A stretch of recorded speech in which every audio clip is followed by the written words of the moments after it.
Math is not just numbers. It's a tool for clarity, a language for structure, and a bridge from ideas to action. Philosophy gives it direction. Let me start with a simple claim that sounds encouraging, but is only half true. If you're good at math, you can do well in the world. Now here's the other half, the part we usually forget. If you're only good at math, you can still end up lost. Why? Because mathematics is extremely powerful at one particular task. It helps you make decisions. It organizes information, clarifies trade-offs, and helps you choose efficiently among options. But mathematics does not tell you what to want. So I like to use this metaphor. Math is a navigation app. Philosophy is the destination. A navigation app can compute the fastest route, the cheapest route, the safest route. It can constantly re-optimize when traffic changes. But the app never asks the most important question. Where are you trying to go, and why?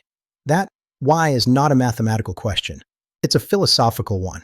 In mathematics, we often speak about optimization, maximizing something, minimizing something, finding the best outcome under constraints. You arrive at university and you start optimizing what everyone seems to reward: grades, internships, certificates, publications, follower counts, impressive experiences. Rest becomes guilt. Friendships become transactions. Learning becomes only what is immediately useful, and your identity becomes tied to output. So before you become excellent at solving problems, make sure you are also learning to choose the right problems. Math can tell you the best route, but you must choose the destination. Let me connect this to mathematics, because the sentence, "What am I optimizing?" is not just a life question. It's literally the first line of every optimization problem. In math, you never start by taking derivatives. You start by writing something like, maximize this, minimize that, subject to these constraints. That first choice, what you maximize, is the most philosophical part of the entire process. Because once your objective is written down, the rest is mostly technique. Here's the uncomfortable truth. If your objective function is wrong, being mathematically brilliant just makes you wrong faster. A navigation algorithm can find the fastest route perfectly, but if the destination is mistaken, that efficiency becomes a trap. So when you say, "What am I optimizing?" you're really asking, what is my objective function in life right now? Most freshmen don't write it explicitly, but you can infer it from your behavior.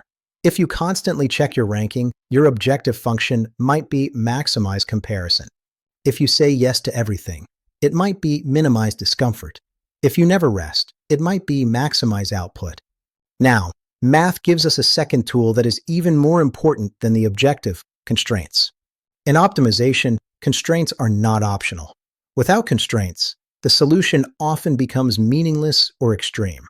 Let me give you a simple example with a familiar idea: the efficient frontier. In multi-objective optimization, you usually have at least two goals that conflict. So a healthier question is, what am I optimizing, and what constraints am I refusing to violate? This is the math version of purpose first. One last math idea: robust optimization. In real life, uncertainty is everywhere. A robust strategy is not the one that wins only when everything goes well. Mathematics is a powerful engine, but philosophy holds the steering wheel. So before you optimize your schedule, optimize your direction.